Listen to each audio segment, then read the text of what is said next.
Hello and welcome back to another one of our dungeon videos. This time we shall be looking at Sanguine Depths, which is another dungeon found in Revendreth. Basically this is just a beginner's guide to dungeons. Nothing crazy, it's not going to be like a plus 20, free chest in it, any of that rubbish. It's just an introductory guide for people that just want to get into keys. But before we show you on a 10 plus, just so you can see all of the affixes. Talking of affixes, we have tyrannical, bursting, explosive, and prideful. For those who don't know, tyrannical is just increased boss damage and health. That rotates every week with fortified, which is increased damage and health to trash. Bursting is every time a mob dies, it leaves like a stack and debuff on the group, which healer needs to heal through, or just don't go crazy and don't get like 20 stacks of it. Explosives, which are just balls that appear, just make sure you just attack them and get them down. And prideful, which happens at every 20, 40, 60, 80 and 100%, and I'll tell you about that when we get to it. So you start with a dungeon, you go through that door we went through, and then you just work your way down this hallway, and there's just a few mobs to work through. The brute at the end here just does a jump on a random player. Just make sure you just move out of its blue circle on the floor. There you go, there's the crash there. This part of the dungeon isn't too troublesome, so I'll go into more detail when it gets to the further packs. We did also pass the anima jet on the floor. I don't know if you saw. If you're Fenfear, you can click on that. Just as a quick channel, and then everything that dies inside of the AoE of that gives you a stacking damage increase. Into this pack, you've got the big brute again. Just make sure you move out of its blue patch on the floor. Apart from that, you've got these little ticks that do this in rage. So just make sure you interrupt them. I save my AoE interrupts for when they're all grouped together and they're casting it, and then that way, yeah, knocks two birds with one Johnny really. Just get them all interrupted at one go. We are on, when this dies, we're on 17%. So you go out here to like the next part of the dungeon, and you've got 3 mobs, and then there's also going to be 2 mobs that appear from the side when you pull these. And when you kill these, just make sure you finish off those explosives. When you kill these, so there you go. It's just they was all doing their enrage ability, so I just AoE stunned them. If they do get it off, I think they can be soothed by like druids or hunters or whatever. Yeah, sorry. So when these die, we're going to get our first prideful mob of the dungeon, which isn't ideal really. We want to just try and time it up so you get a prideful onto the boss, but I think we'd have to skip a spider or something like that. But it does mess up the time a bit further on. But yeah. So this is prideful. So when this dude comes out, every time it does its pulse, this is that big red circle that comes out, it does a damage done increase. So the longer this dude's up, the more damage it does. Just make sure you kill it quickly. Also, it does these red orbs that fire out from people front, back, left and right. Just make sure when they're about to shoot out from you, you're not anywhere where they're going to hit anyone, because they just fire out in a straight line. So now we go into the next trash. We've got the prideful buff. The boss is getting scarily close, and the boss is involved, which is not ideal. You want to kill this trash first and then do the boss. Like I say, you see on MDI, they just put it all in together, but we ain't that level yet. So what we do here is we just try and kill off as much trash as possible, wipe it, and then we just go back in again. Unfortunately, it's just a mishap, but it's not the end of the world. It's quite a generous timer. Only thing is we did lose our prideful buff, which is a bit of a shame, but hey, it's not the end of the world. We didn't pop hero or anything. We saved it because we knew we was going to wipe at that point, so we're all good. We killed a few. Did we? No, I don't think we did. So this time we just pull the mobs a bit further back. I'll just go with the eye beam, do my AoE stun when we're all doing enrage. Glaive Tempest. I don't really want to commit Metamorphosis to this, which would obviously help because again it's another AoE stun and obviously more damage, but we need it for the boss in a minute because the boss is a bitch on Tyrannical. Just finish these ads off. Here that is good on mana, so I think we're just going to go straight in. And then we'll probably just burst hero at the start. There's me lining up my Metamorphosis waiting for the tank. And we are in. And we've got a bonus tick as well, which is fine. That'll just get cleaved down with everything else going on. So, yeah, this boss we pop hero. That hunger and drain needs to be interrupted. And now the other ability does is a Juggernaut Rush, which is handy because it's on me. You just need to make sure there's a few players between you and the boss when he does the charge, because it would charge through them as well when it just evens out the damage. If I just took it on my own, I'd probably die. Or I could use like a immune like Never Walk, but I don't have that talented. So apart from that, it does Severing Smash, where it's just going to shoot these balls out from people, and when it does it, just make sure you're away from the boss, because if any balls hit the boss, it does heal him.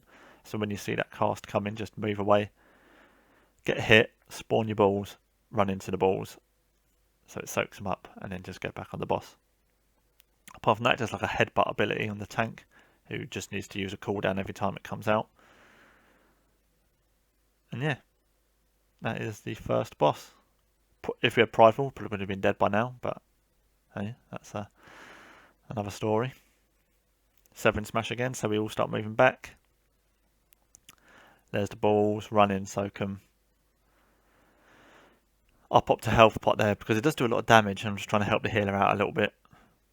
So do remember that, it does do quite a bit of damage, so make sure you have like a healing cooldown, or if your healer is struggling, do what you can to help them. And yeah, that's that boss dead. Now we move into the next part of the dungeon, where you can just take all of these in one go. I just do a mass AoE stun just to keep them all together. Do my Eye Beam. Surely Glaive Tempest. There we go. No, it didn't work. That's problems with being a clicker, but it's the only way I've known for like 16 years. I can't help it.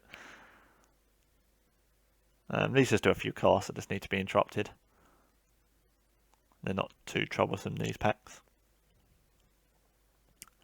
And through this door, we lost one of our members, who has released. If you die, you release the.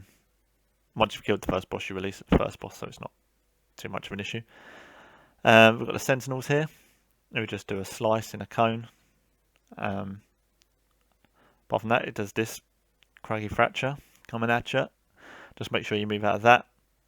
And the stone skin that needs to be interrupted. If not, us demon hunters or anyone who can really, we can just purge it off if the cast goes through, but it shouldn't really go through.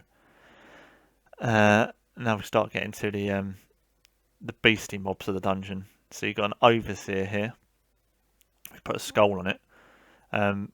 If it does its Dread Bindings, I think it's called, it will put a chain between you and the boss, and it does a shitload of damage. And you just need to make sure you run away from the boss because it breaks the chains. If you don't, you'll just be standing there just taking a ridiculous amount of damage. Apart from that, his friends just need to be interrupted, the oppressors. So again, we've got the mark on it just so we know which one we're focusing. But they're all dying so quick. Hopefully we can see it do its cast.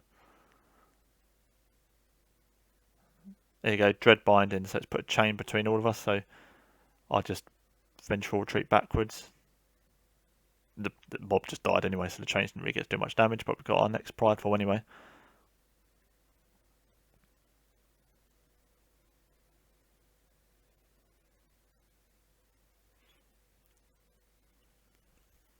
So it's narrow in here. It's alright on these affixes, but when you get like Sanguine or Quaking, it's not the most friendly place. So we have that dead, and now there's a patrol that comes out, one of those big giants again, which you don't really want to get. So he was in a good place anyway, so we can just sneak through. And there was also an Anima Jet there. Don't ever bother with that. No point. Again, another pack of Oppressors and Overseer. We've got the Prideful buff, so this Overseer won't even do his Dread chain ability. It'll just get absolutely destroyed. And then through here, you've got big Javelin dude who does throw a javelin, so just make sure you don't get hit by that. You see it's got a swirly white tornado look, and then after a few seconds it would just shoot out. Apart from that, he just empowers these little mobs around who can just be soothed. I think if you soothe him, it just kills him straight out, but can't interrupt the soothe, so it just happens. Here's the slash again.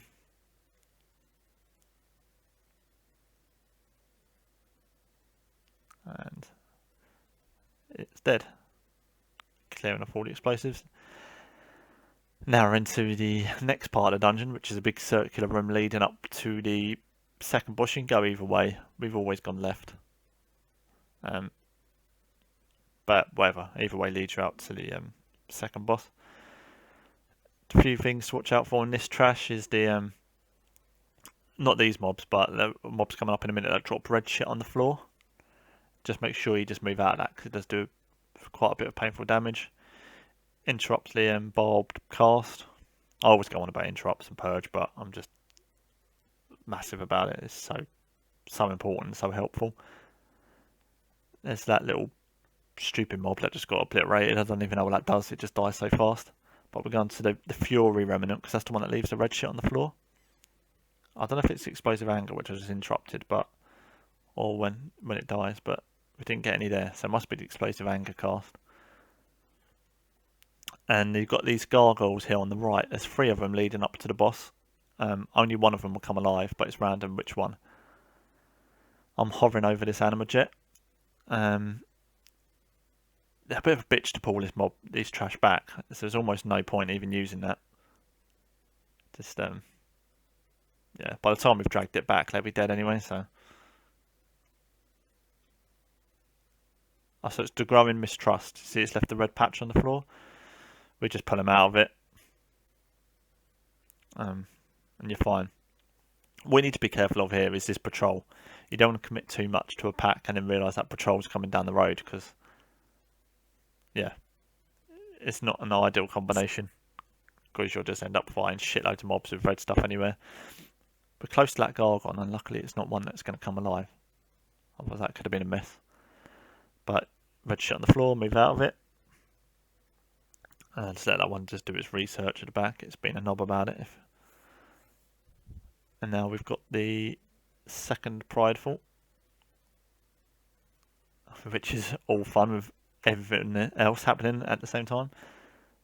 But yeah, we got through it, so now it's just a Prideful again. Hasn't really lined up perfectly with the next boss, which is one of the most trickiest bosses in Shadowlands. But hey, what are you going to do about it? Even if we did skip something else at the beginning and I had the Prideful for the first boss, I think there's still too many trash packs to get a Prideful on the second boss. So there's probably some kind of skips you can do, but yeah, I have to look into that. We don't really have invis pots, or I don't think we've ever had a rogue in any of our keys. So if there are skips, we've never done them, and we're doing just fine at this level. So I wouldn't worry too much. So with the Prideful buff, we just clear out this trash.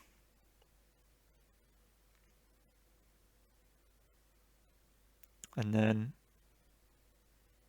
if I've worked it out right, there should only be one Gargoyle. This one's going to come to life. Gargoyle, rather.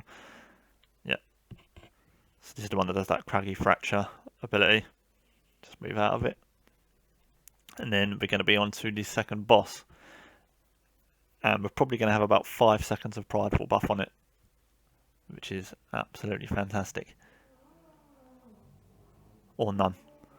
So always start on the outside of the room here, because that beam that goes through, and then you need to move to the inside of the room. And basically those 2 balls go around the whole circular room. One on the inside and one on the outside, and you need to make sure you don't get hit by them because it does leave a dirty debuff on you. So see, it's coming now on the inside. I think I got hit, but we move it back a bit, and in a minute you'll see we're all hugging on the inside of the room now because we know the first one's going to be coming on the outside. And then once the outside beam's gone, we'll all move to the outside because the beam's going to go through the inside, if that makes any sense. So there's the outside beam, move to the outside, the beam goes through the inside, none of us gets hit. Apart from that, it does another ability called Castigate. Chooses a random party member, puts a red circle around them, and does shit loads of damage. And anyone else who gets in that red circle also takes loads of damage as well. So if you get Castigate, move the hell away from everyone else. So there we go, move to the outside because the inside beam's coming. And apart from that, he just spawns an ad, which again does a shitload of damage the longer it's up. So you just need to make sure you just all switch to the ad and nuke it as quick as possible. When you do kill it, here it comes now. See, it leaves that red patch of shit on the floor, and that also does horrible amounts of damage. So when it's dead, drops the patch on the floor, just move the boss backwards. And then we move back to the inside because the beam's coming, and it's dead. It's alright, we had Hero there. Obviously with Prideful would have been a lot quicker, but that boss is hell. But we managed to pull it out of the bag quite well there. If I had Grievous on it or whatever, then it's a whole nother story for the poor healers. So we just take these two on the side. Oh, no, we didn't use Hero on it. We saved Hero, which is even more impressive. So we're going to use Hero on this boss. Personally, I think the boss we just killed is harder than the next one, but I guess a call was made somewhere. So you've got 5 mobs here, 2 that stand here, 2 that stand at the back in this little patrol.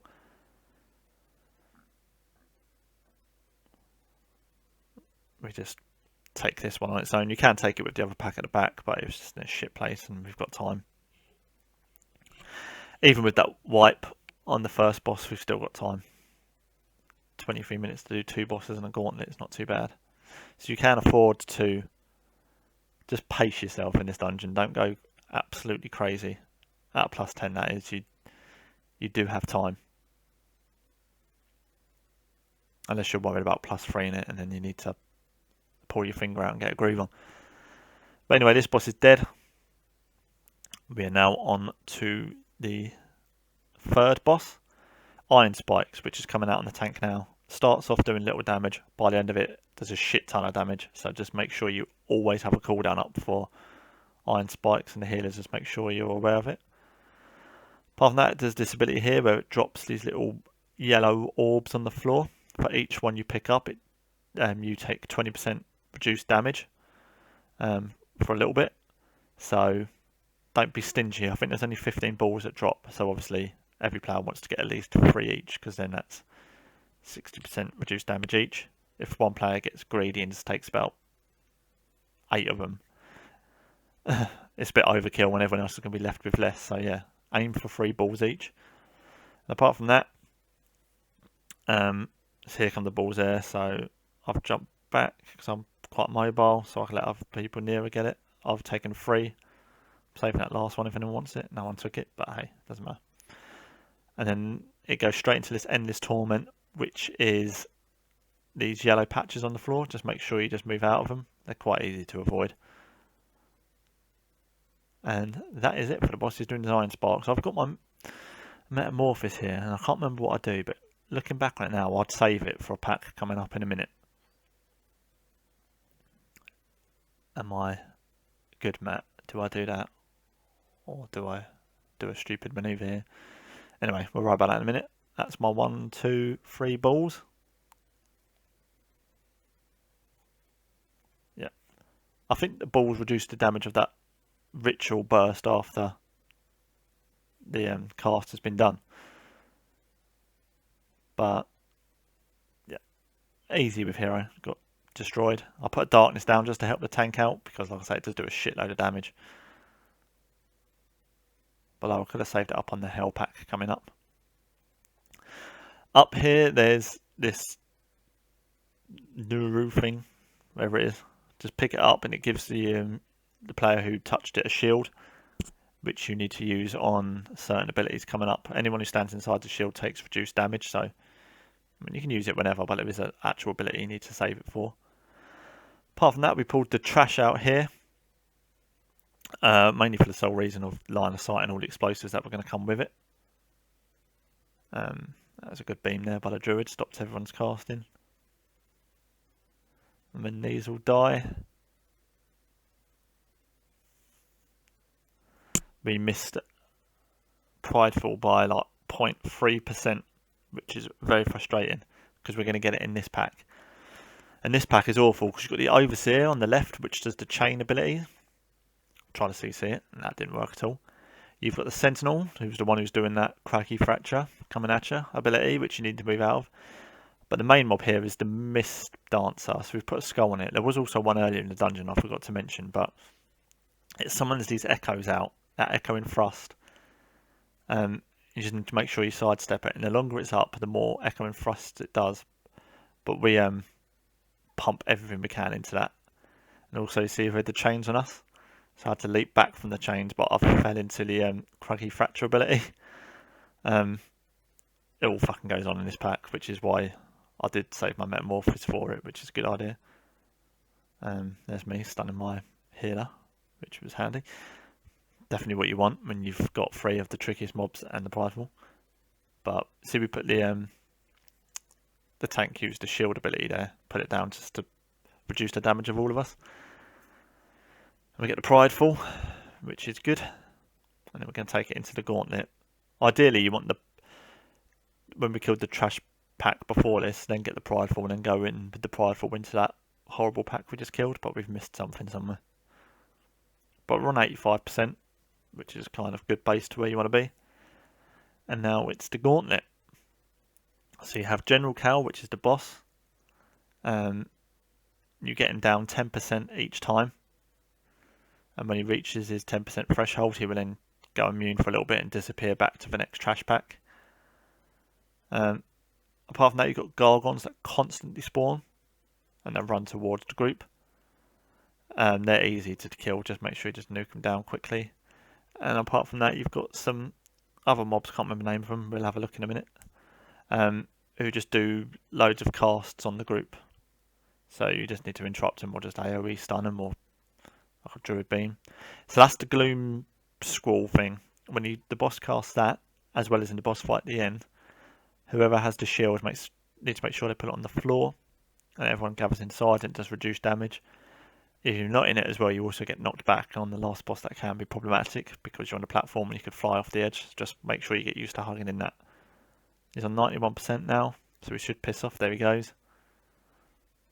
Finish off everyone else as you run towards it. The cultists, or cadets rather, that's it.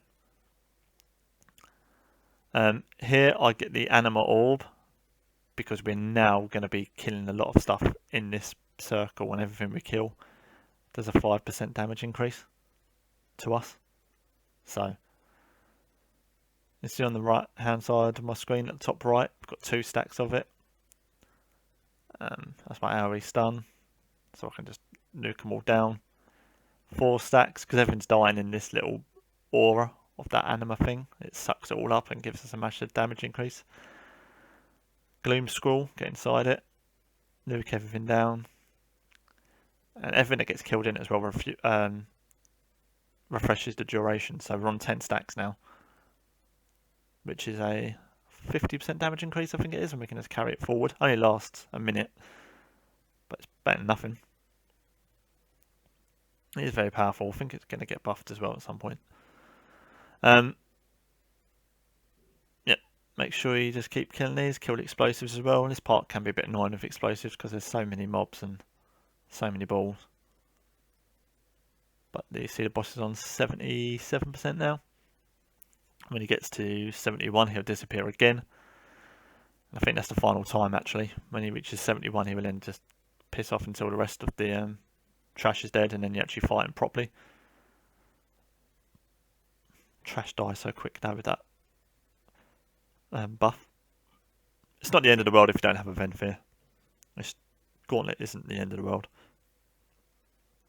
So that's that trash dead. And now we're on to the last, second to last pack. You've got a Sentinel here and a Skirmisher. Skirmishers just bring their weapons out, but when the Skirmishers die, their weapons die as well, so don't worry too much about that. focus on the sentinel and just move out of its cracky fracture shit on the floor. There's me, I interrupted its stone skin. Clear these off, and then you just got one trash pack left. They die. I'm going to hold on to my Metamorphosis here at this point, because we've got the last boss coming up. Need to get those skirmishers dead.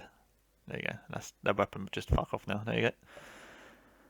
On to the last trash pack. We did lose our monk, who's running back now. That's fine. Just make sure you focus on the amount of explosives you're going to get in here. Obviously, that's just for this week. When it's sanguine, these little mobs won't leave sanguine, but these ones do. When it's bolstering, they don't, but these ones do. And I can just show you what we're doing on this key. We're on 98%, 99. Going to kill this last one. And it's going to pop our final prideful. And it's a nice room to fight it because it's quite open. Avoid those red traps on the floor, let those mobs just spawn. When it dies, obviously we're going to get the prideful buff. I've still kept my Metamorphosis ready. Hero, probably not. That's going to appear at some point during the fight. We've still got 2-minute cooldown on it.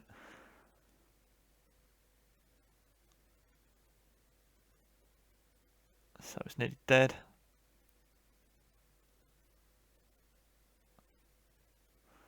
Just trying to avoid to see where that red beam's going to go, but that'll be fine. We've got 50 seconds left. I suppose we could have waited to pull that last trash pack, and then so it timed it up so we had all of it together, but hey, it's fine. And especially since we've got like fucking 13 minutes left. It's crazy. Anyway, so into the last boss, who starts at 70% because we've killed him down during the gauntlet, and we need to get him to 51% HP. It's not the hardest fight, but there's quite a lot going on. The main thing it does is it does that charge towards 2 players, and if you get hit by the charge, you'll get a permanent debuff on, which lasts throughout the whole fight. Though I'm sure something removes it, but I'm not too sure. But that's it, the Wicked Rush. If you keep moving whilst he's charging towards you, you can actually just sidestep it, and it just won't hit you. So it was charging towards me there, but as I was moving when he charged towards me at the last second, I just avoided it completely. Apart from that, he does this piercing blur, so from either side of the room, it's going to do these mobs that shoot out these red beams. If you stand in the red crap on the floor, it doesn't hurt, but if you get hit by the beam, it does hurt. So you just need to position yourself just ready to step into the zone that's already been hit. Apart from that, Gloom Scroll, again, same ability, just make sure you put the shield down. Anyone who's not inside the shield gets pushed back, and as it's a platform, you'll fly off to your death. So just make sure you're all in it. These beams will never hit the same place twice, so yeah, once it's done it, just step into that area. And that's it, and that's Sanguine Depths. Thank you very much for watching. We'll be doing all the other dungeons as well. We've already done all of the boss videos, so yeah, the raid videos, so do check back. And that's it. Thank you very much for watching, and we shall see you in the next one. Goodbye. Jump the gun. Die, boss. There you go. He's dead. Right. Thank you very much. Goodbye.